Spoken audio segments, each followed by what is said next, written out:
thank you so much. Thank you for everybody just attending this class, and please just, Lord, help me to teach your word the way you want it to be taught. Please just be with everybody for the next couple weeks. Just help them to have a good holiday. Help them to worship you and your Son. Just enjoy family and enjoy that time. And Lord, we just love you. We thank you for everything that you provide for us. And just be with us tonight. Lord, we love you. We praise you. We pray all this in Jesus' name. Amen. Okie dokie.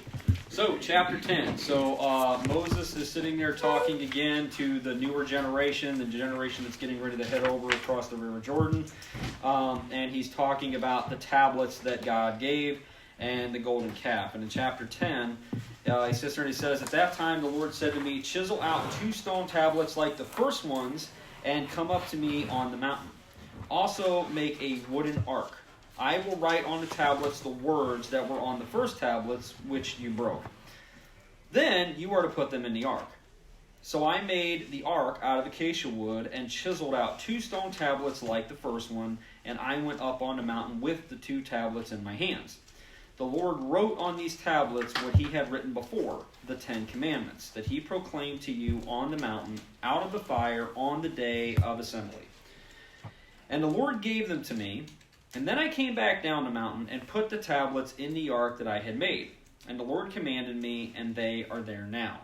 So, just a couple of interesting things when we think about this. Number one, we sit there and we think of the 10 Commandments, okay? But it's really an interesting note to just kind of like put in our mental image and everything, that it's not like the 10 Commandments were Moses chiseling out the commandments and everything that God gave him. The finger of God literally wrote the 10 Commandments. Okay, we see that again in Daniel.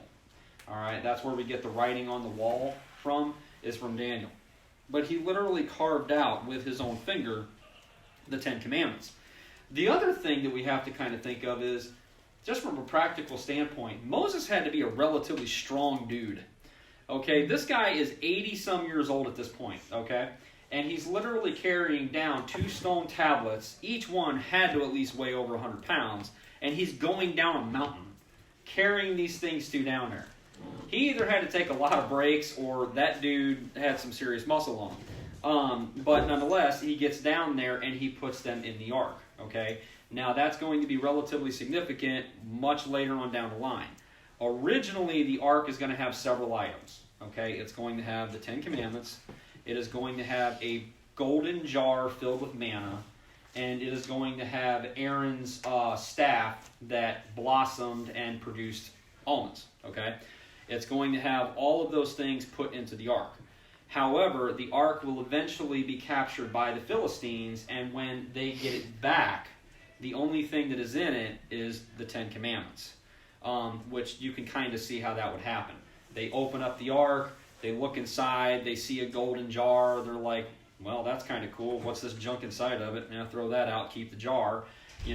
Here's this stick, that's kind of weird, throw that out, and there's 2 stone tablets in here with writing on them. So, they basically close it up. Interestingly enough, when the Philistines take the ark with the 10 Commandments in it, we can't really tell based on the language. All it's really called is a terminal swelling. But one of 2 things happened at that point in time. Either God gave them the bubonic plague, or he gave them terminal hemorrhoids. We don't know which. But that's what happened. The Philistines got this massive swelling that actually wound up killing a lot of them. So it sits there and it says, parenthetically, the Israelites traveled from the wells of Ben-Jakin to Mazarah, and then Aaron died and was buried, and Eleazar, his son, succeeded him as priest. From there they traveled to Gudgodah and on to Jobathan, I guess, a land with streams of water. And at that time the Lord set apart the tribe of Levi to carry the Ark of the Covenant for the Lord, to stand before him, to minister and to pronounce blessings in his name, as they still do today. That is why the Levites have no share or inheritance among your fellow Israelites. The Lord is their inheritance, as the Lord your God told them. So that, obviously, we're going to see that in a much greater detail when we actually get to Judges. That's when they've actually divided the land at that point.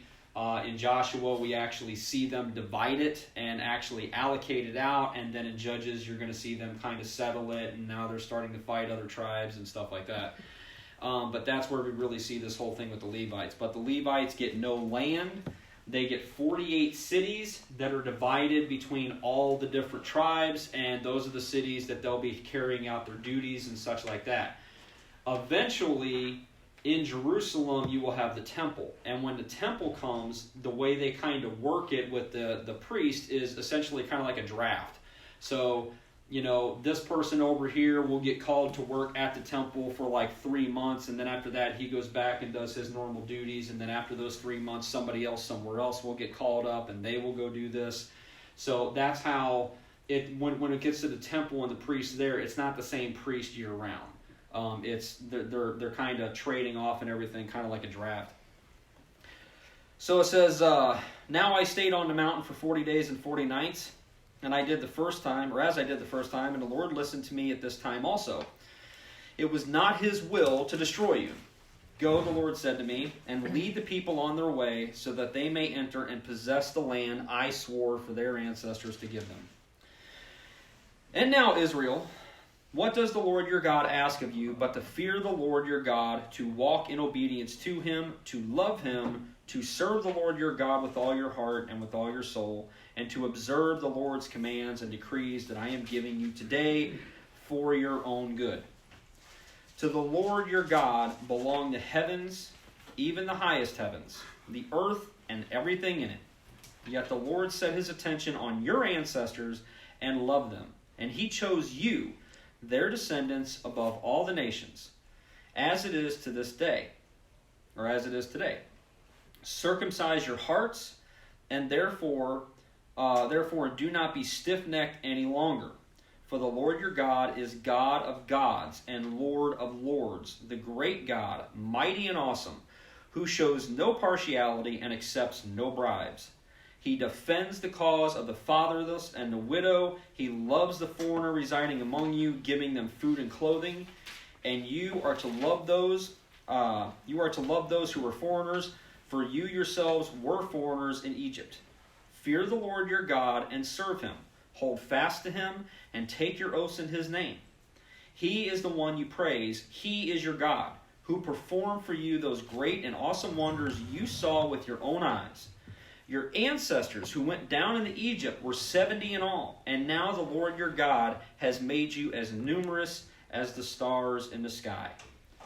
So, this is something and everything that we've heard, for the most part before, and it's something that we're going to hear a lot moving forward, whether it be through the rest of Deuteronomy, whether it be through Joshua, even parts of Judges. The major issue right now, and I mean, it's hard to kind of like square it away at one particular point in time, but it just kind of comes to me in this particular part of history, is follow and love and worship God. Because God knows, and so does Moses at this point, that there is going to be a massive amount of distraction, there is going to be a massive amount of temptation, and if they follow that, it's going to get very bad very quickly. And unfortunately, that's exactly what happens. So, matter of fact, we're going to fast forward with me just a second and everything. When we get to Joshua, it's Judges. So when we get to Judges, okay, this is after Joshua has died. There are going to be 13 cycles, essentially, of what happens in Judges. So in other words, they're going to be right with God, and then eventually they are going to start falling out of place with him. They're going to start doing their own thing. They're eventually going to get captured, and not necessarily all of the Jews, but different sections of them. Basically, they're going to be in servitude to somebody for a few years, sometimes 8, sometimes 20, stuff like that. And then eventually, God will raise up a judge, a hero, somebody who is a leader that is going to get them out of this situation. They will eventually get out of that situation. They will come back up to where they're following God and giving him praise, and then they're going to be right back to where they started. And this cycle is going to happen 13 times. However, at the very end of Judges, okay, right before we get to where, in the linear story right before they start asking for a king of their own. This is what it says. And just remember everything that I just read there, okay? Fast forward a few hundred years, and this is what it says. The very last verse, in those days Israel had no king, and everyone did as they saw fit. Now, when it sits there and it says Israel had no king, that's not true. God was their king. God is supposed to be their king. They weren't supposed to have a king. God set them apart from every other nation, and he told them something no king has ever been able to say. If you follow me and you live in obedience to me and you do as I ask of you, nothing will harm you. No disease, no problem, no country, no person, nothing will harm you. I will take care of everything for you if you do this. But fast forward a few hundred years of God forgiving them over and over and over and over and over and over and over again. And at the end of that, what do you get? In those days, Israel had no king. In other words, they had no God. They were not interested in God whatsoever. And everyone did what they saw fit. In other translations it says, and everyone did what was right in their own eyes. So you see how far they fall in just a relatively short period of time. So in chapter 11 it says, love the Lord your God, keep his requirements, his decrees, his laws, and his commands always. Remember today that your children were not the ones who saw and experienced the discipline of the Lord your God, his majesty, his mighty hand, his outstretched arm, the signs he performed, and the things he did in the heart of Egypt, both to Pharaoh, the king of Egypt, and to his whole country. What he did to the Egyptian army, to its horses and chariots, how he overwhelmed them with the waters of the Red Sea as they were pursuing you, how the Lord brought lasting ruin on them. It was not your children who saw what he did for you in the wilderness until you arrived at this place, and what he did to Dathan and Abiram, the sons of Eliab, the Reubenite, when the earth opened its mouth right in the middle of all Israel and swallowed them up with their households, their tents, and everything that belonged to them. But it was your own eyes that saw all these great things the Lord had done. Observe, therefore, all the commands I am giving you today, so that you may have the strength to go in and take over the land that you are crossing the Jordan to possess, and so that you may live long in the land, and the Lord swore to your ancestors to give them and their descendants a land flowing with milk and honey. The land you are entering to take over is not like the land of Egypt from which you have come, where you planted your seed and irrigated it by foot as in a vegetable garden. But the land you are crossing the Jordan to take possession of is a land of mountains and valleys that drinks rain from heaven. It is a land the Lord your God cares for. The eyes of the Lord your God are continually on it from the beginning of the year to its end.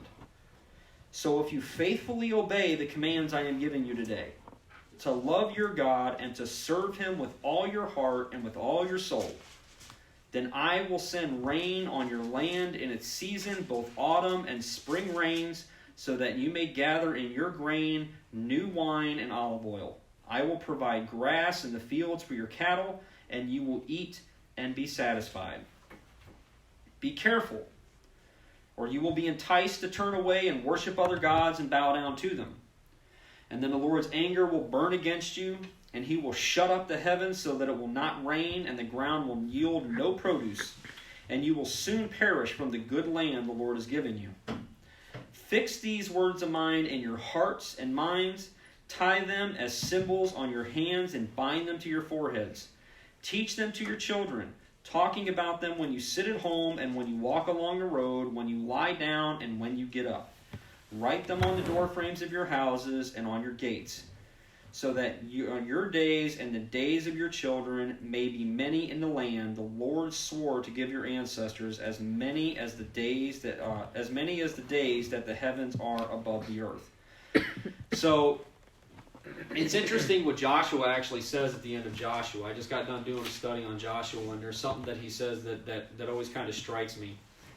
At the very end, we all know the verse where Joshua says, "As for me and my house, we will serve the Lord." It's what he says before that that's interesting. He basically tells them, in my humble opinion, you should worship God. But you need to choose what you're going to worship. Because the reality is you're going to worship something. Something is going to be your God. Whether it is the God that has brought us all the way to this point, or whether it's the God that you made up, or whether it's yourself and your arrogance, or whether it's money, or whether it's whatever the case may be, something is going to be your God. And he tells them that. He tells them, choose what you're going to worship. And that's when he says, as for me and my house, we will be serving the Lord. So he knows the people at this point. He's been with them roughly 80 years at that point. He knows who they are. He knows how fast they turn away. And boy, howdy, do they turn away fast. Matter of fact, as soon as they cross the River Jordan and they conquer the land, right after Caleb winds up dying, the next generation knows nothing of God. They know nothing of him. They weren't told about him. The stories of him, taking them, and everything we just read about, they were never told. They were never told to that generation. And this new generation grew up never knowing the hardship that this generation, the one that's getting ready to cross the Jordan, knew. And they fall away that fast. That fast. And, we can kind of see that nowadays. I mean, there are people in this room that have lived through, World War II. There are people in this room that have lived through Vietnam, okay, and seen the atrocities and gone through that stuff. There are people and everything that we know of that have gone through the Depression and all sorts of horrible things. I mean, that was back in the 20s and stuff, but I'm sure somebody in here knows somebody that went through that, whether it be their fathers or grandfathers or whatever, okay? The problem is believe it or not, those horrible times, they actually serve a good purpose. Those horrible times make strong people. They make people that have strong principles, that usually have strong godly relationships. They make strong people that can go through things. No offense to you guys, but in 30 years, if this country gets invaded, that fast. Because they're going to be going, wait a minute, my video game controller ain't shooting the enemy. Okay? This new generation, my kids included, my this is going to be a horrible story to tell, but my son the other day was punching the wall with his boxing gloves, okay? My son's never been in a fist fight in his life, okay? I've been in more fist fights than years he's been alive. And he's punching the wall, and my wife says, quit punching the wall. And he just kind of ignores. So she's like, I'm going to go get your dad. So I come up there, and I sit there and I say, would you like to punch me? If you want to punch something and everything, let's go for the real thing. You want to learn how to fight? Fine, let's do it. And he looks at me, and God bless him that I'm graceful. He looks at me and he says, well, no, Dad, the wall won't scream when I hit it. And I look at Lori, and Lori, she's got that exact same face. She's just looking at me and everything, and I'm like, I got nothing for that. It's like I either walk away from it or I kill him just out of principle. It's like, son, the only thing I said, you wouldn't even hear a scream. If you tried to punch me, the only thing you'd be hearing is, Gabe, wake up, wake up. So, seriously, but that's unfortunately this generation. Okay, you see, you watch TikTok or you watch YouTube videos, and you'll literally see people that have gone to work for the first time, and they come home and they're crying and they're just completely stressed out, and they're like, they wanted me to work from 8 o'clock in the morning until 4. Where's my time? I need a day. It's like, okay. You don't want to see my day. But seriously, that's what happens when we live in a culture of, pleasantries, okay? When we live in a culture of depression and we live in a culture of war and everything, people are just grateful to have a meal. And that's horrible to say, but the reality is that generation growing up into that is stronger They're more grounded. They know what can really happen in life. And that is truly the best generation. When you get 4 or 5 generations removed from that, that's when problems really, really start to happen. And it's the same thing with the Israelites. The generation that goes through this knows what's up. But the generations after this and everything, they ain't got a clue. And they fall into bad stuff really, really quick. So it says here, it says, if you carefully observe all these commands that I am giving you to follow, to love your Lord your God and walk in obedience to him and hold fast to him, then the Lord will drive out all these nations before you, and you will dispossess nations larger and stronger than you. Every place where you set your foot will be yours. Their territory will extend from the desert to Lebanon, and from the Euphrates River to the Mediterranean Sea. Consequently, if you ever hear anybody from Islam and they sit there and they talk about from the river to the sea, that's what they're talking about. They're talking about from the Euphrates River to the Mediterranean Sea. They want all the Jews wiped out. So it says, no one will be able to stand against you. The Lord your God, as he promised you, will put terror and fear of you on the whole land wherever you go. And we talked about before, that's exactly what happens in Joshua. Interestingly enough, when we do get into Joshua, one thing you're going to see, and actually you see this in Judges a whole lot, but when you get into Joshua, what we're going to see is how God tries to train these guys, because he literally does what he says. He goes before them and he conquers. Okay, he makes it to where they wipe them out without a problem until they don't do what he tells them to do. And then after that, he sits back and says, okay, boys, have at it. And they get their butt whooped every single time. Every single time. And he tells them in the book of Joshua, just like Moses is talking for God right now, Joshua talks to the people. And he tells them, you did not do this. I did this. Okay? Understand that. I did this, not you. So get all the arrogance out where like, I'm a great soldier, I'm a great warrior, all this kind of stuff. You're not a great nothing. Okay? You are where you are because I went before you and I took care of the problem. So that happens a lot in Judges, because in Judges, there's a whole bunch of pockets of resistance, and they're kind of getting their butt whooped by them. And you're just kind of like, anybody from a practical point of view would be like, wait a minute, they did all this, and then they're getting their butt whooped by these guys? But the reality is they're getting their butt whooped because God is saying, you're on your own. You're not following me, you're on your own. So, and it never works. So, sister, it says, see, I am setting before you today a blessing and a curse. The blessing if you obey the commands of the Lord your God that I am giving you today. The curse if you disobey the commands of the Lord your God and turn from the way that I command you today by following other gods, which you have not known. When the Lord your God has brought you into the land you are entering to possess, you are to proclaim on Mount Gerizim the blessings and Mount Ebal the curses. And as you know, these mountains are across the Jordan, westward towards the setting sun, near the great trees of Mamre, or Moreh, in the territory of those Canaanites living in the Arabah in the vicinity of Gilgal. You are about to cross the Jordan to enter and take possession of the land the Lord your God is giving you. And when you have taken it over and are living there, be sure you obey all the decrees and the laws that I am setting before you today. So this next section is going to be exceptionally important, especially when we get into the Kings. So it says, these are the decrees and the laws you must be careful to follow in the land that the Lord, the God of your ancestors, has given you to possess, as long as you live in the land. Destroy completely all of the places on the high mountains, on the hills, and everything under every spreading tree, where the nations you are dispossessing worship their gods.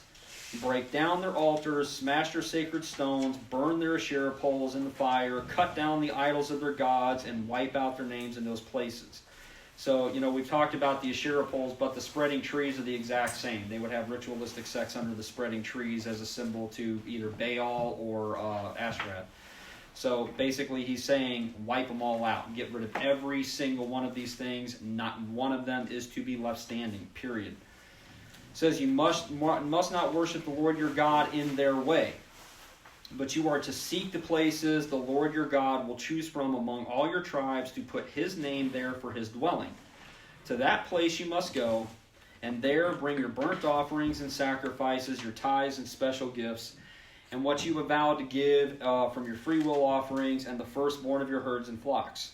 There, in the presence of the Lord your God, you and your family shall eat and rejoice in everything you have put your hand to, because the Lord your God has blessed you.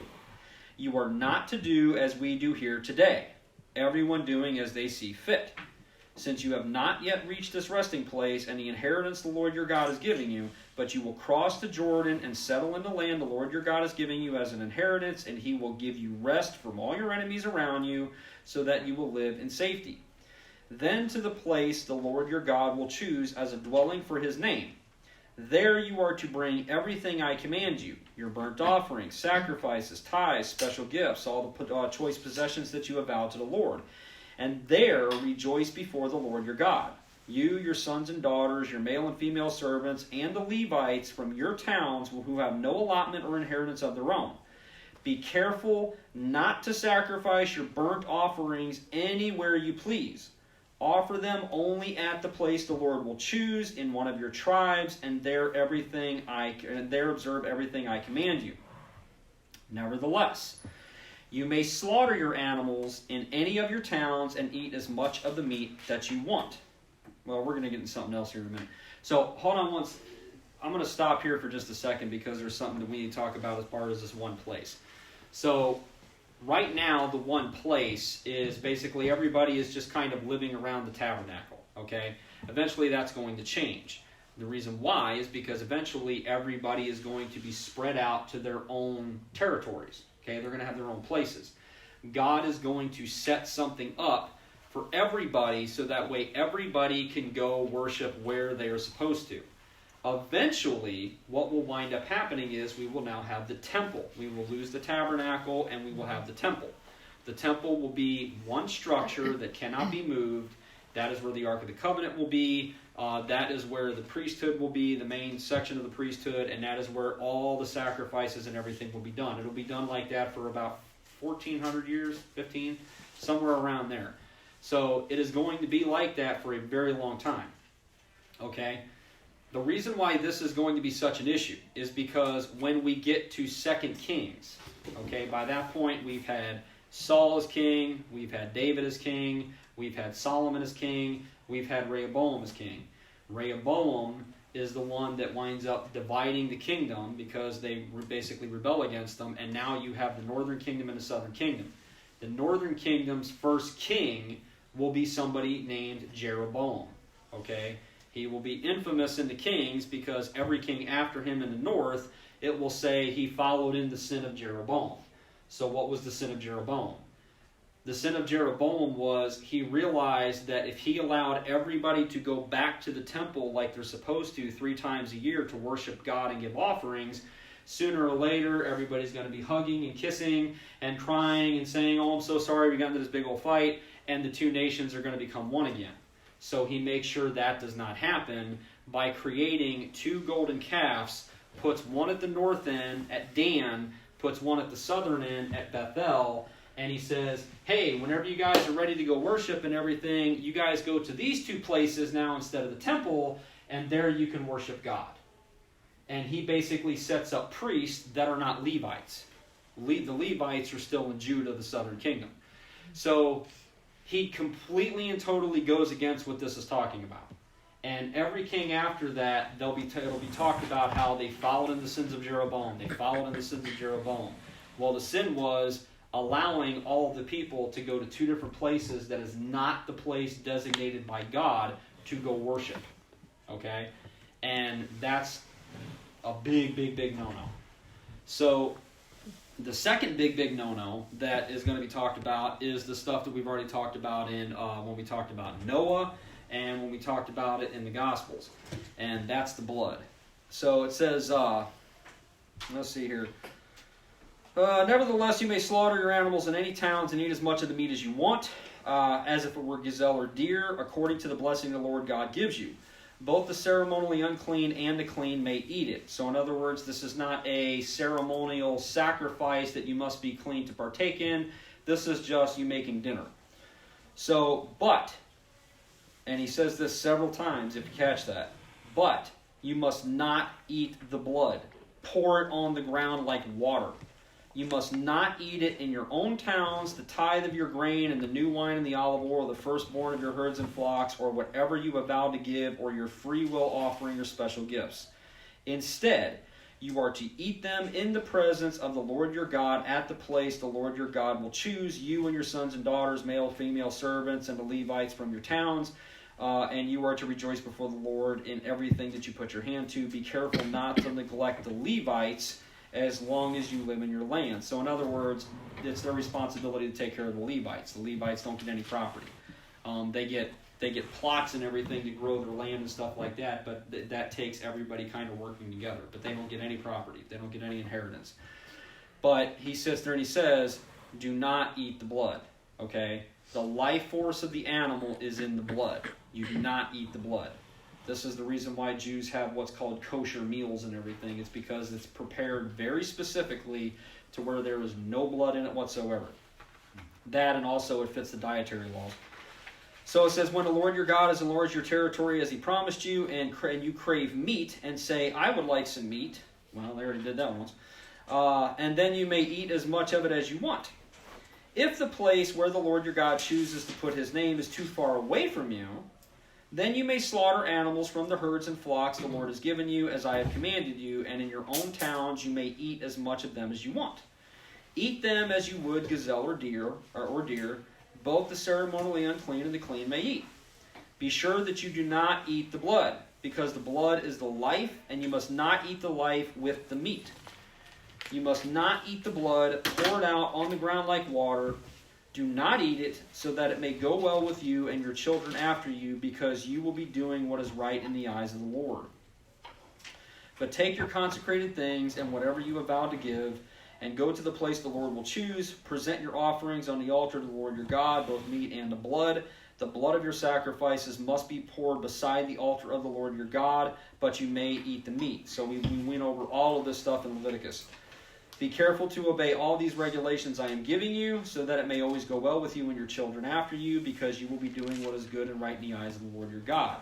The Lord your God will be cut off before you, or will cut off before you the nations you are about to invade and dispossess. But when you have driven them out and have settled in their land, and after you have been destroyed before you, or after they have been destroyed before you, be careful not to be ensnared by inquiring about their gods, saying, how do these nations serve their gods? We will do the same. We must not worship the Lord your God in their way, because in worshiping their gods, they do all kinds of detestable things the Lord hates. They even burn their sons and daughters in the fires as sacrifices to their gods. So see that you do all that I command you. Do not add to it or take away from it.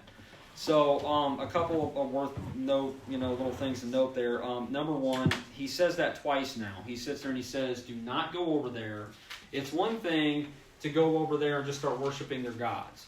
But what he's doing is he's kind of trying to cut off a problem that's going to kind of come from, being legalistic about it.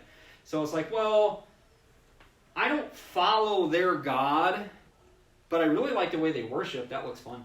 So I'll follow God, but I'll worship like they worship. Okay? And Moses is like, don't do that. Okay? They're doing things that is not right. They're doing things you ought not to be doing. So don't do that. Follow God in the way that God intended to be followed. Do what he says and worship him that way. The other thing is when his sister says they even burn their sons and daughters in the fire as sacrifice to their gods. That's essentially Baal. Baal was a god that commanded sacrifices like that. Eventually, Solomon will do the exact same thing. Solomon, eventually, in his lowest point, will actually start following other gods that his wives follow, and he will actually sacrifice children. That's why, when we hear about the kiddie version of Solomon and David and all that stuff, you kind of sit there and go, man, Solomon was this great king. No, he wasn't. He was a horrible king. He was not a good king. He had all the wisdom that God gave him, and yet right out of the gate, I mean, executive action 1, he disobeys God. And he keeps doing it over and over and over and over again. In Deuteronomy, we are going to see later on down the line, in like 25 to 28, somewhere around there, we're going to see what God says about having a king. Okay? What the king should have, what the king should not have, what the king should do, what the king should not should do. First thing out of the gate, don't go back to Egypt. I brought you out of Egypt, don't go back to Egypt. First thing Solomon does, marries the Egyptian princess. First thing out of the gate. Not supposed to have a lot of chariots, not supposed to have a lot of horses. He had cities filled with them. Not really supposed to have... And now God says, I am going to give you an immense amount of wealth. Okay? But look what he does with it. Okay? Not only does he have an immense amount of wealth, he also taxes the people an absorbent amount. Okay? So, he's not a good king. He's somebody that acknowledges the Lord. He does that in several of his writings and everything like that. But, you know, it's kind of like I teach my kids and everything. You can sit there and say something out of your mouth one minute, but if your action's completely and totally contrary to what you're saying doesn't matter. Okay? And the reality is that he was incredibly bright. He studied so many things. He said he's tasted every pleasure under the sun. But at the same point, he just kind of looked at his life and said, this whole thing is meaningless. As soon as I die, that moron's going to get everything that I got. He didn't work at all for it. So, you know, he didn't have a very good outlook on life. But yeah, pretty much everything that he did as a king was against what God told him to do. He built for himself over 14 years a gigantic palace made of ivory. He would wind up marrying over 700 women. He would have 300 concubines. He would start killing babies and everything in fires, which, by the way, do you guys know how that actually works? So the way that you would think in everything that it would be just toss them in a fire. That's not how it worked. This is sick. So what they would do is they would have a statue, okay, made of gold, all right? Gold or fine silver. And the statue would be of Baal, essentially, with open hands. And the fire would be lit underneath it so that the hands were scalding. And then they would take the child or the baby and throw it on the hand. And as the child was wriggling around trying to get away from being burned, it would eventually fall into the fire. That's how a child was burned to Baal. So the interesting thing is why does God hate that? I mean, it's obvious. But the thing is, though, is that many, many, many gods, you know, and I'm talking from a polytheistic culture here, but many gods in that day and everything required sacrifice. They required human sacrifice. And God does the exact same thing when it comes to Abraham and Isaac. He says, I want the life of your firstborn son. I want the life of your only son, actually, is what he says. And Abraham agrees, and he decides to do it. Now, there's parts of that story and everything, and we went over this, obviously, in Genesis, but for anybody who wasn't here at that time, there's really interesting facets of that story that most people miss. Number one, again, if you're kind of reading it out of a child's Bible or something like that, or you're hearing the story and everything, you're thinking that Isaac is a kid. He's not. He's in his 30s. Okay? We know that from the dates that is given by Sarah's death, from when he was born to how old Sarah was when he died. So he was in his 30s. This is a grown man that is allowing himself to be tied down by his dad. He could have said the old man's flipped and thrown him right off the mountain. He doesn't do that. So that's one thing that's interesting about that. Okay. The other thing is that what's the overall arc of this? Is that God is using this dramatic moment for a multitude of reasons. Number one, it's to basically kind of be a foreshadowing of the oncoming, Christ. Okay. The other thing is that it's God showing Abraham, I'm not like all the other gods that you know of. I'm different. Okay, because not only does he say, don't sacrifice Isaac, he also says, don't ever do that. Don't ever do that. Okay, I do not require that. So he is distinguishing himself, just like he did in Egypt. when he conquered all the Egyptian gods, now he's kind of tackling Baal in a different way, and he's basically separating himself from those gods, saying, I will never require that of you. That is not how I am to be worshipped. Okay? So, interestingly enough, you may sit there and ask the question and everything, well, how is it that Abraham agreed to do that for God, knowing that God said flat out, the promise will come through Isaac? It's kind of a contradiction. And what you actually read in the book of Hebrews is Hebrews tells us that Abraham reasoned, he thought about it all night long, and he reasoned that God would raise the dead, which is essentially what he did and what eventually he would do. So Abraham figured it out on his own. He's like, if this is the only way this promise is going to go through, I'm going to kill my son, and God's going to bring him back. So, we always talk about the faith of Abraham in that moment, talk about the faith of Isaac. If my dad said, God told me to, spear a dagger through your heart, I'd be like, yep, well, give it your best. I don't know that I would have been as faithful. So it really is a testament to Isaac's faith in that particular story. But right here, God is telling them flat out, you worship me the way that I want to be worshipped. You do not worship me in the way that other gods are worshipped. You do not sacrifice your children. And it says, see that you do all that I command you. And again, we see this phrase all throughout the Bible, all the way to the book of Revelation. Do not add to it, and do not take away from it. You do not change it. So, chapter 13, it says, if a prophet or one who foretells by dreams appears among you and announces to you a sign or a wonder, and if the sign or wonder spoken of takes place, and the prophet says, let us follow other gods that you have not known, and let us worship them, you must not listen to the words of that prophet or dreamer. The Lord your God is testing you to find out whether you love him with all your heart and with all your soul. It is the Lord your God you must follow, and him you must revere. Keep his commands and obey him, serve him, and hold fast to him. That prophet or dreamer must be put to death for inciting rebellion against the Lord your God who brought you out of Egypt and redeemed you from the land of slavery. That prophet or dreamer tried to turn you away from the way of the Lord your God commanded you to follow. You must purge the evil from among you. Now here's the kicker on this.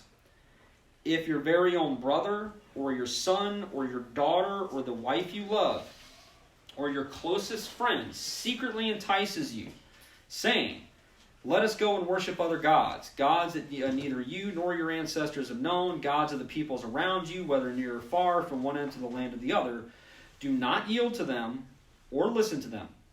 Do not or show them no pity. Do not spare them or shield them. You must certainly be put them to death. Your hand must be the first in putting them to death, and then the hands of all the people. Stone them to death because they tried to turn you away from the Lord your God who brought you out of Egypt, out of the land of slavery. And then all Israel will hear and be afraid, and no one among you will do such an evil thing again.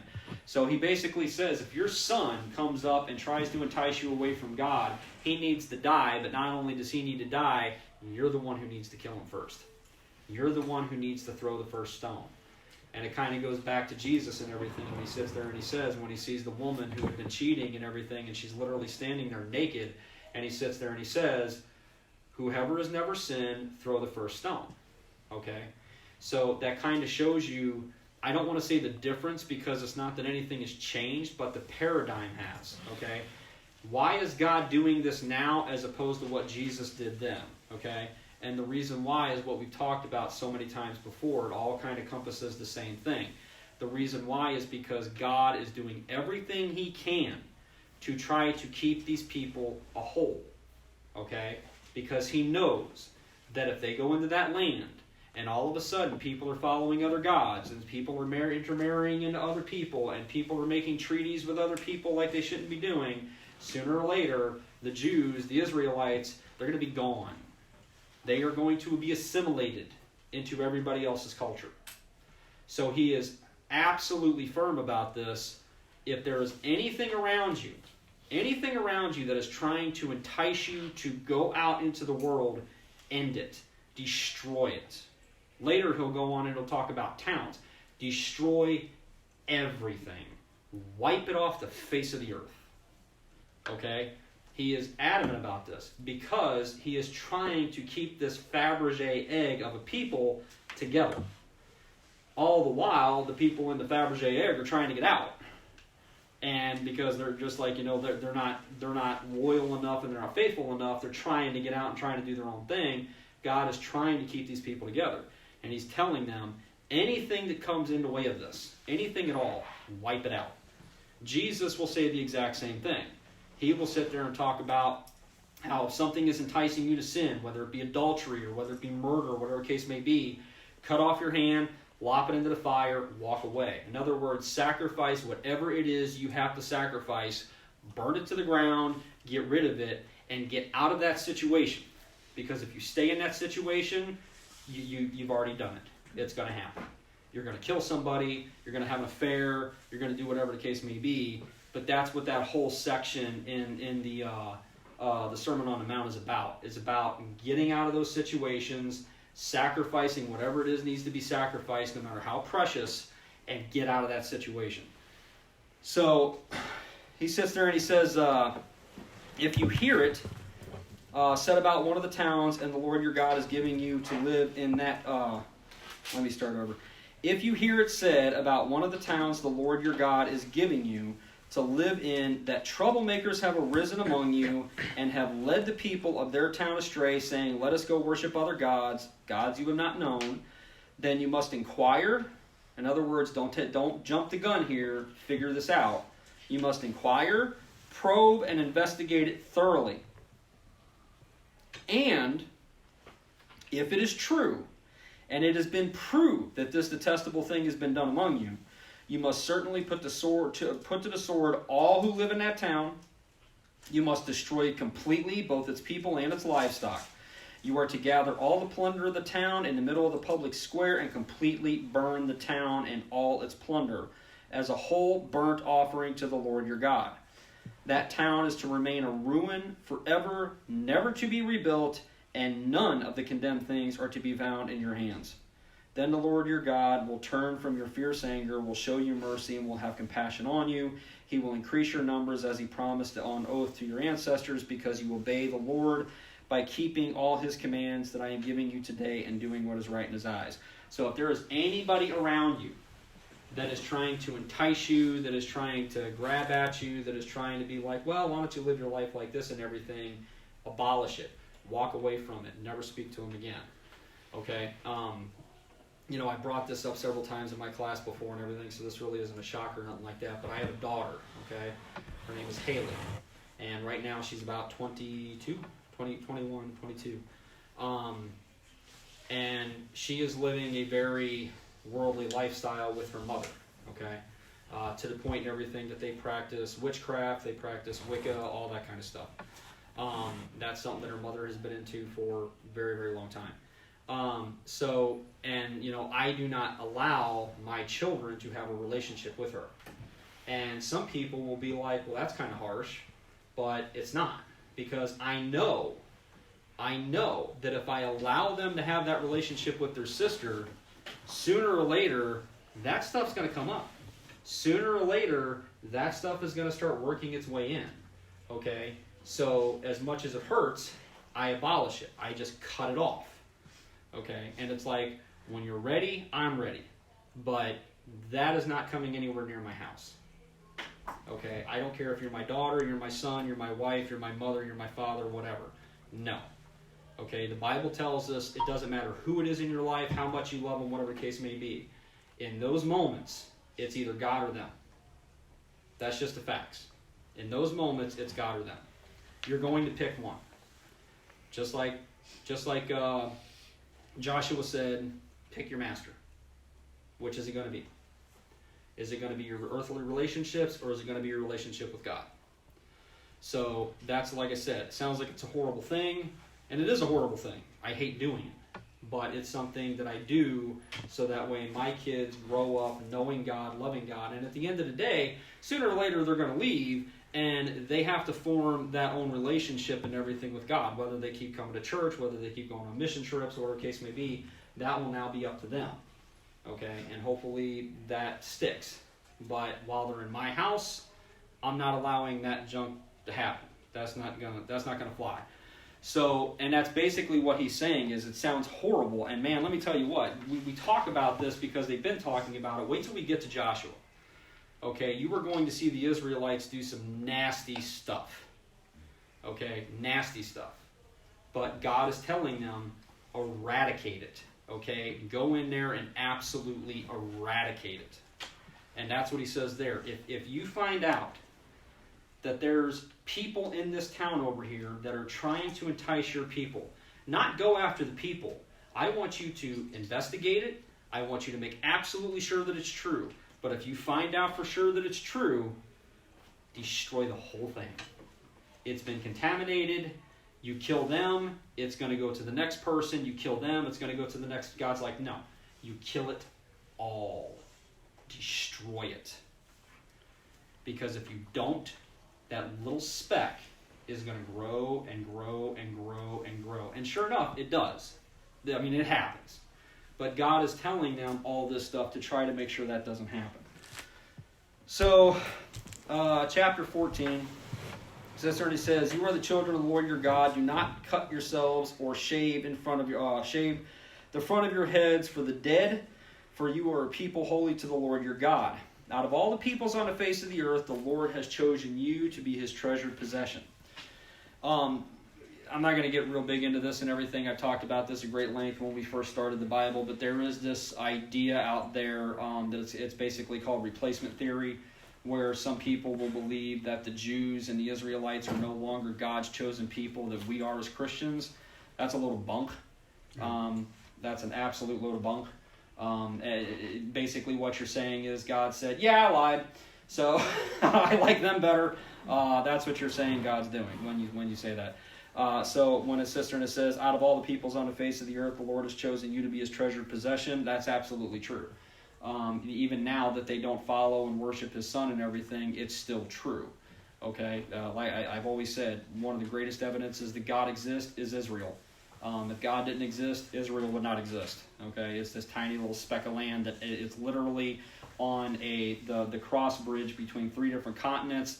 It's an incredibly strategic place. It's this tiny little pebble with a bunch of people that hate it all around it. If God was not protecting that thing would be nothing. Okay? It would be a speed bump. So, it says here, let's see here, do not eat any detestable thing. These are the animals that you may eat: the ox, the sheep, the goat, the deer, the gazelle, the roe deer, the wild goat, the ibex, the antelope, and the mountain sheep. You may eat any animal that has a divided hoof and that chews the cud. However, those that chew the cud or that have a divided hoof, you may not eat the camel, the rabbit, or the hyrax. Although they chew the cud, they do not have a divided hoof. They are ceremonially unclean for you. The pig is also unclean. Although it does have a divided hoof, it does not chew the cud. You are not to eat their meat or touch their carcasses. Of all the creatures living in the water, by the way, just for everybody's knowledge and everything, my wife would not have made it as a Jew. She loves bacon. So it says, of all the creatures living in the water, you may eat any that has fins and scales, but anything that does not have fins and scales you may not eat, for you it is unclean. And remember, you can even highlight that and everything, for you. Okay, these are dietary laws for the Jews, and they are dietary laws for a certain time. They are for a certain purpose, okay? There will be a time where God will say, do whatever you want, I don't care. And Jesus says the same thing. He says, it's not what goes in you that makes you unclean, or what comes out of you that makes you unclean. But for now, the purpose is to make sure that these people are healthy, that they are eating what they need to be eating, and that they are not getting sick. So that's why he is telling them, don't eat this stuff. So it says, of all the creatures living in the water, you may eat any that has fins and scales. Anything that does not have fins and scales you may not eat, for you it is unclean. You may eat any clean bird, but these you may not eat. The eagle, the vulture. I have no idea why anybody would eat a vulture. The black vulture, the red kite, the black kite, any kind of falcon, any kind of raven, the horned owl, screech owl, gull, any kind of hawk, little owl, great owl, white owl, desert owl, the osprey, the cormorant, I have no idea what that is, the stork, any kind of heron, the hoopoe, and the bat. And I don't know why anybody would want to eat a bat. All flying insects are unclean to you. Do not eat them, but any winged creature that is clean you may eat. Later on down the line, we're going to see these laws and everything, because I don't know if anybody caught that too when a sister says flying creature, flying insects and everything. John the Baptist ate locusts, okay? But later it will be described as the winged insects and everything, but those that crawl on 4 legs you can't eat, okay?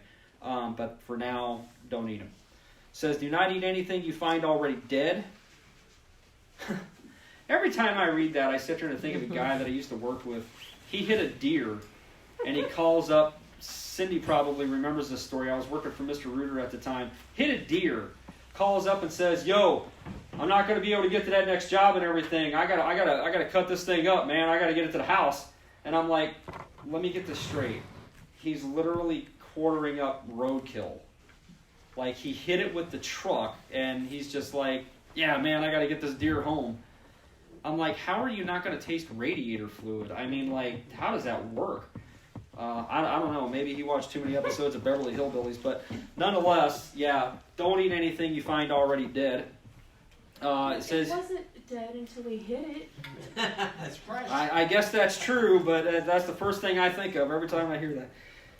What's the difference between a vehicle hitting it and a... See, there's always somebody in the class that argues that. It's like, yeah, I've done it before. You know, hey, might get something out of it. That meat had that Shoot nice deer grill in my marks on it. freezer because of this truck. Poor deer. My goodness. God said we can eat it right there. Then let it go to waste. Yeah, but when you like eat it and everything, and you pick a piece of metal out of your mouth, Yeah, you're just gonna- no, you don't, but there's other parts. Yeah. Meat, right? In case anybody doesn't know, it's very obvious. I'm not a hunter, so that's for some people. Go to town. It says you may give it to the foreigner residing in any of your towns. They may eat it, or you may sell it to any other foreigner. You are to be people holy to the Lord your God. Do not cook a young goat in its mother's milk. Okay, we've read that before. That sounds really messed up. Actually, there's actually a note that I wrote in there, something that I was researching about that. It's actually almost kind of practical advice, because actually what winds up happening, if I remember what I wrote correctly, was when you actually boil a goat in its mother's milk, it like decreases the amount of calcium in it. It actually destroys like a lot of the nutrients inside of it. It basically becomes useless as far as nutritional value goes. Other than that, it's kind of sadistic. But yeah, don't do that. So it says, be sure to set aside 1/10 of all that your fields produce each year. Eat the tithe of your grain, new wine, and olive oil, and your firstborn of your hands, or of your herds and flocks, in the presence of the Lord your God, at the place he will choose as a dwelling for his name, so that you may learn to revere the Lord your God always. But if that place is too distant for you, and you have been blessed by the Lord your God and cannot carry your tithe, because the place where the Lord will choose to put his name is so far away, then exchange your tithe for silver, and take the silver with you, and go to the place your Lord your God will choose. Use the silver to buy whatever you like, cattle, sheep, wine, or other fermented drink, or anything you wish. Then you and your household shall eat there in the presence of the Lord your God, and rejoice. And do not neglect the Levites living in your towns, for they have no allotment or inheritance of their own. At the end of every 3 years, bring all the tithes of that year's produce and store it in your towns, so that the Levites who have no allotment or inheritance of their own, and the foreigners, the fatherless, and the widows who live in your towns may come and eat and be satisfied, so that the Lord your God may bless you in all the work of your hands. So, not only this, but the stuff we're getting ready to cover, since we got a little bit more time and everything. I've talked about it before. God, it's so sad. It really is. You know, we have all these problems in the world. We have all these problems in this country and everything. And the reality is, the really sad reality is that, you know, for all these people that are in the government, you know, offices and officials and senators and governors and all that kind of stuff, if they actually did what was in the Bible, pretty much all the problems would be taken care of. Okay? I mean, it's just the truth.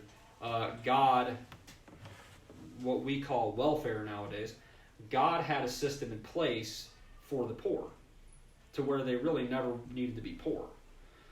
Didn't mean they were going to be fabulously wealthy, didn't mean they were going to have a whole lot of money, but they had everything that they needed to survive. Okay? And we'll see this in Ruth. We've talked about it a little bit before, but we're gonna see a little bit of it now. Where like even something is so simple as, you have a field, and when you have a field, and let's just say it's filled with grain, you're only allowed to go over that field and basically gather everything and harvest everything that is in the middle of the field. 1/10 of the field all the way around it has to be left alone, okay? And then when you do harvest the field, you can only harvest it once. You can't go back over it and try to get every little grain you can possibly get. Why? So that way all the people around you that do not have land, that do not have property, that do not have crops of their own, they can come and they can go on your property and they can work for their own food. And it's readily available for them. They have to get up, they have to get out of bed, they have to go there, they have to work hard, they have to do everything they need to do, but it's there available for them. Okay? And God did something right here. He says every 3 years, okay, take your produce, take it to town, store it up, and then when people need food, it's there. Okay? It's there waiting for them. So, same thing here. At the end of every 7 years, you must cancel debts. This is how it is to be done. Every creditor shall cancel any loan they have made to a fellow Israelite. They shall not require payment from anyone among their own people, because the Lord's time for canceling debts has been proclaimed. You may require payment from a foreigner, but you must cancel any debt from your fellow Israelite among you. However, there need to be no poor people among you, for in the land of the Lord your God is giving you to possess as your inheritance, he will richly bless you, if only you fully obey the Lord your God and are careful to follow all these commands I am giving you today. For the Lord your God will bless you as he has promised, and you will lend to many nations, but will borrow from none. You will rule over many nations, but none will rule over you. So the way that works for the Israelites, okay, is you have at the end of 7 years, you have to forgive debts. And then at the end of 50 years is a Jubilee year. Now that's when everything goes back to its original setting. So the 7 year and the Jubilee are fixed. In other words, they're not 7 years from, me giving you money, and then 7 years later and everything. It doesn't work that way. The 7 years is fixed, okay? So if you come at me 3.5 years into the 7 year period, and you sit there and you say, okay, I need a little bit of money and everything, fine, I will give you this money, okay? I can charge you no interest because you're a fellow Israelite, but I will give you this money. If you still fall on hard times, 3.5 years later, the 7 year period comes around and everything, that debt is wiped out completely. Same thing with Jubilee year. Okay, again, God is trying to make sure everybody is, kind of like on the same playing field here. No one tribe is getting one over on everybody else. If I own a plot of land and I'm falling on hard times, I can sit there and I can sell my plot of land to my neighbor. Okay? Now let's say that the Jubilee year just happened. Okay, this is year 1 of a new cycle. He is going to buy that for a particular price, because now he's going to have it for 50 years. Okay? He's going to have that for 50 years. So the price is going to be higher. But at the end of that 50 years, whether I'm dead or gone or whatever, that property will all of a sudden revert back to my family. So that way now they have it. Okay? Now let's say it's 47 years into that Jubilee territory. Then I sell it to him. He's going to buy it for a much less price because he's only got that property for 3 years. And after the end of those 3 years, the Jubilee year hits, that property automatically reverts back. Now think about that for a second if we did that in our culture, okay? If we did that in our culture.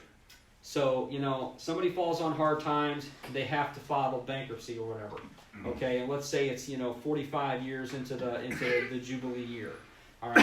At the end of those 5 years, that bank who has been renting that property out or doing whatever, now that property has to revert back to my household. So that way my children will still be able to have a home when they grow up. Okay? It keeps everybody on the same playing field. I've heard some people say, well, that's communism. No, that's not communism. Communism is when no matter what you do and what you get and everything like that, that is when everybody's on the same playing field. If you're a dock worker and you're a scientist, you know there's no profit in everything and trying to better yourself and everything like that. That's not the case here. The case is that they can sell that property right back. Be like, okay, great, you know, we just got our property back. I don't really need it for anything. I'm going to sell it to him because he's been planting on it for the last 50 years, and now I've got another $100,000. I can do that if I want to do that. Okay? So, what it does is it assures that no particular tribe is getting to where one of them is so much better than everybody else that they're conquering their own Israelite neighbors. That's what it's doing. So, wouldn't that mean that Israel still owns Israel? Yeah. And that was a huge problem and everything when they started talking about giving the Palestinian people a particular lot of property, because they were trying to shut them up and trying to be like, fine, okay, here, you can have this particular part of property over here, and it wasn't good enough and everything, but a lot of Jews, a lot of Israelites were like, oh, wait a minute, that's not yours to give away. Okay? God gave us this land. It is not for us to give it to somebody else. So that was a huge deal. Matter of fact, even to this day, Israel is not as big as it should be. Okay, there are parts of it and everything that are still owned by everybody else. I assure you one day that will change. But right now, that's the way it is. So, it sits there and it says, let's see here, if anyone is poor among your fellow Israelites in any of the towns of the lands the Lord your God is giving you, do not be hard-hearted or tight-fisted toward them. Rather, be open-handed and freely lend them whatever they need. Be careful not to harbor this wicked thought. The 7th year, the year for canceling debts, is near, so that you do not show ill will towards the needy among your fellow Israelite and give them nothing. In other words, if I know somebody needs $1,000 and I know that the year is coming and everything 6 months away, I know he's not going to be able to pay me back that $1,000. So don't let the wicked thought come into your head, well, I'm not going to give him the money because I know I'm going to lose the $1,000 because he's not going to be able to pay me back in 6 months. So God says, don't think like that. Give him the $1,000 and let me bless you because you were giving, and trust that as opposed to trusting your own checkbook. So his sister, and he talks about the 7-year debt, year for canceling debts is near. So here, they may then appeal to the Lord against you, and you will be found guilty of sin. Give generously to them, and do so without a grudging heart. Then because of this, the Lord your God will bless you in all your work and in everything you put your hand to. And there will always be poor people in the land. Therefore I command you to be open-handed toward your fellow Israelites who are poor and needy in your land. Jesus says the exact same thing. When Jesus is actually, he gets anointed with the perfume, and Judas throws a bleeding fit over it. He's like, this could have been sold for a year's wages, and that money could have been given to the poor. And Jesus is just like, knock it off, okay? You will always have the poor with you, okay? You will always have, it doesn't need to be that way, but because we are who we are, you will always have the poor with you. I will not always be with you. What she is doing is anointing me for my burial. She knows that this is coming to an end. That's why she's doing what she's doing. So God says, even though it doesn't really need to be that way, you're always going to have poor people with you. Why? Well, because you're always going to have rich people with you. So, again, that sounds like I'm all for communism. That's not it at all. It's just, unfortunately, you know, we live in a culture, and many cultures live in the same culture, that it's all about how much can I get, how much can I get, how much can I get. You know, it's a very materialistic culture. So, it says, if any of your people, Hebrew men or women, sell themselves to you and serve you 6 years, in the 7th year you must let them go free. And when you release them, do not send them away empty-handed. Supply them with liberally from your flock, your threshing floor, and your winepress. Give to them as the Lord your God has blessed you. Remember that you were slaves in Egypt, and the Lord your God redeemed you. That is why I give you this command today. But if your servant says to you, I do not want to leave you, because he loves you and your family and is well off with you, then take an awl and push it through his earlobe into the door, and he will become your servant for life. Do the same for your female servant. So do not consider it a hardship to set your servant free, because their service to you these 6 years has been worth twice as much as that of a hired hand, and the Lord your God will bless you in everything you do. So one of the things the Bible does is talks about slavery, okay? And we have to understand in the Bible there are two major different types of slavery. You have the slavery of I conquered you, and now I took all the people, and I go take these people, and then I sell them to somebody else for slavery and for hard labor. There's that kind of slavery. But then you also have, especially in the Israelite community, you have what's called an indentured servant. So that is me having hard times and me saying, I'll tell you what, I or my son or my daughter will be your slave, in other words, be your servant and everything for 7 years, okay? A lot of things can happen in those 7 years, and we see it many times throughout the Bible. That person can become so useful to their master that they literally wind up running the entire household. That's what happens with Joseph until the guy's wife and everything tries to seduce him. He literally was in charge of everything. There was nothing that he was not in control of when his master was not there. He ran the house. So there's that.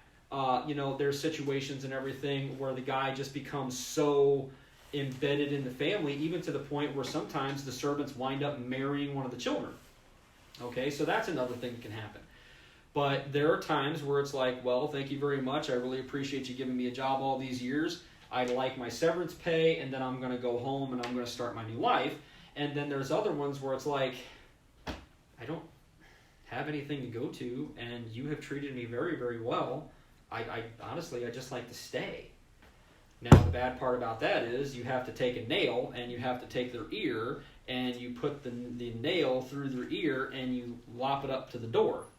So that's kind of like symbolism of you're not going anywhere, buddy.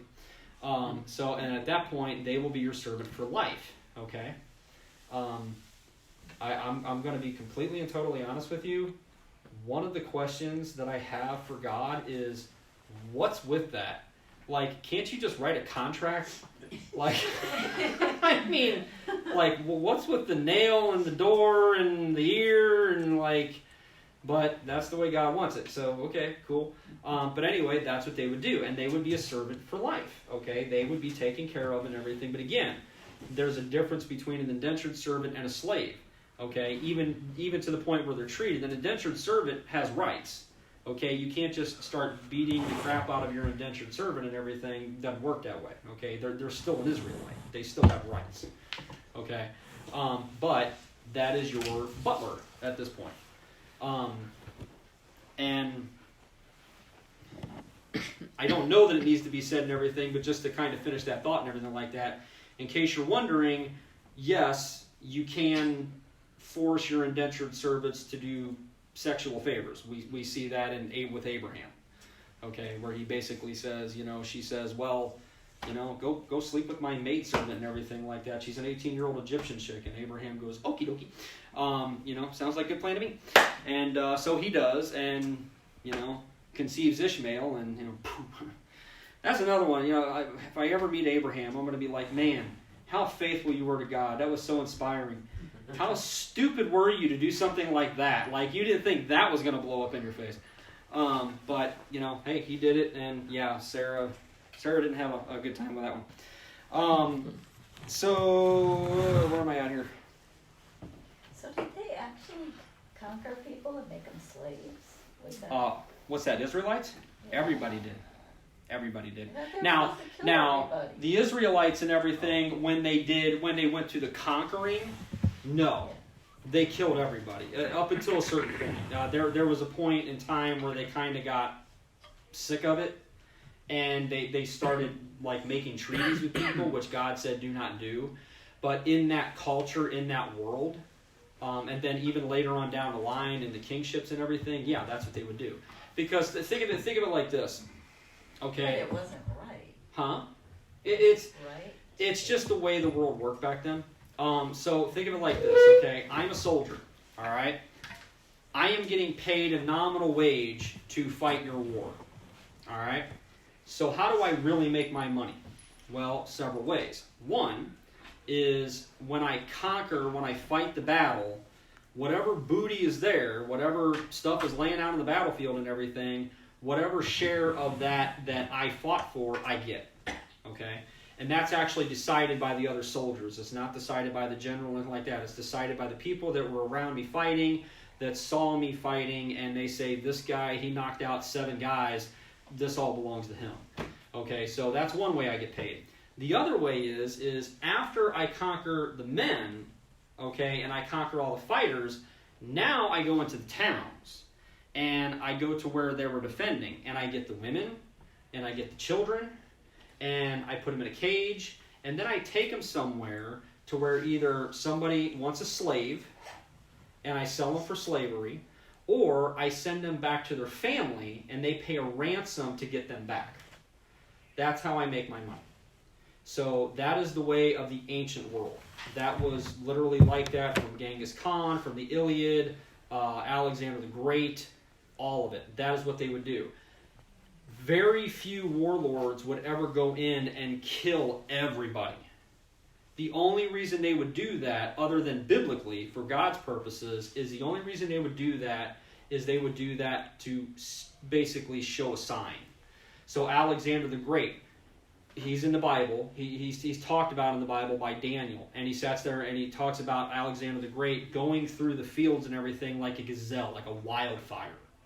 And he did. He conquered a massive part of the world in 10 years. Just 10 years. And he only had, I think it was like a 50,000 man army. Okay? But he conquered a massive amount of territory. And he did it that fast. And the reason why he did it is because he would basically go to a town and he would say, tell you what, we'll make you a deal. You pay homage to me. You open up your gates. And I will leave some people here. They will now be your administrators, and you will pay taxes to me. You do that, we're cool, no problem whatsoever. You don't do that, and I am going to destroy your city. I am going to kill every living thing that breathes, and I am going to pour salt on all your fields so nothing will grow there for 100 years. He did it. Thing is, he only had to do it a few times. It got to the point where when they saw Alexander the Great coming, literally there was an entourage of people going, hey, we've been expecting you. Here you go. Okay, Alexander the Great conquered a large part of the world because people were terrified of him. Because they knew he did not abide by the rules of warfare or anything like that. He wasn't interested in prisoners like everybody else was. He was going to slaughter everything in his path if you did not obey him. So that's how he did that. But in this ancient world, yeah, that's what you would do. You would conquer, you would get all the booty, you would get everything that was worth of value, you would get all the people, and then you would disperse them however you needed to disperse them to make as much money as you could make. But in this, God says, don't do that. I want you to wipe out everybody. Everybody. So it's in 19, verse 19. Verse 19, thank you. So it says, set apart for the Lord your God every firstborn male of your herds and flocks. Do not put the firstborn of your cows to work, and do not shear the firstborn of your sheep. Each year, you and your family are to eat them in the presence of the Lord your God at the place he will choose. If an animal has a defect, a lame or blind, or has any serious flaw, you must not sacrifice it to the Lord your God. You are to eat it in your own towns. Both the ceremonially unclean and the clean may eat it as if it were gazelle or deer, but you must not eat the blood. Pour it out on the ground like water. So this will become a serious issue much later on down the line. We'll actually talk about it very specifically when we get to the prophet Habakkuk. When we get to Habakkuk, Habakkuk has a lot of questions for God. And one of which and everything is God sits there and he argues. He's just like, you basically disrespected me. And they're like, how have we disrespected you? What did we do? And he's just like, so you think it's okay for you to sacrifice lame and blind animals to me? That's what they were doing. They had gotten to the point where they were basically doing what Cain did. They were not giving God their best. They were giving God their leftovers. Okay? So that's really what they were doing. They were taking, the little, messed up looking sheep and everything with hardly any wool on it, with one, eye poked out and 3 legs, and they're like, here, sacrifice this guy. And, that's what they were doing, which was completely and totally wrong. You're supposed to keep the firstborn of your cow and your firstborn of your sheep. You can also do it with doves. If you are poor, you don't have a lot of money, anybody can catch a dove. So they would be able to sacrifice that. But he's saying if you have these animals, you do not, you leave the firstborns, they are mine. Okay, remember, God originally said, your firstborn children are mine. They are mine, okay? But then he later says, I will trade you, okay? You can have your firstborn sons, but your firstborn animals are mine, all right? So don't mess with those, because those are going to be sacrificed to me. That's my booty, so to speak. So real quick, we'll go over this first part here, if we can do it. It says, observe the month of Aviv, celebrate the Passover of the Lord your God, because in the month of Aviv he brought you out of Egypt by night. Sacrifice is the Passover to the Lord your God, an animal from your flock or herd at the place the Lord will choose as a dwelling for his name. Do not eat it with bread made with yeast. Remember, yeast is always an emblem of sin. But for 7 days eat unleavened bread, the bread of the affliction, because you left Egypt in haste, so that all the days of your life you may remember the time of your departure from Egypt. Let no yeast be found in your possession in all your land for 7 days. Do not let any of the meat you sacrifice on the evening of the first day remain until morning. You must not sacrifice the Passover in any town the Lord your God gives you, except for in the place he will choose as a dwelling for his name.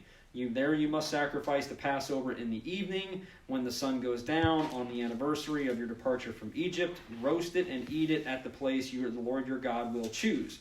Then in the morning return to your tents. For 6 days eat unleavened bread, and on the 7th day hold an assembly to the Lord your God and do no work. So, just real quick, because we're probably not going to go too much further. We've talked about before the correlation and everything with a lot of the Jewish holidays versus what, basically what's happened in the latter part of Christianity. The Passover obviously is them celebrating them being released from Egypt, them getting away from Egypt, when the Spirit of the Lord went through the entire town and was basically sacrificing and killing all the firstborn sons.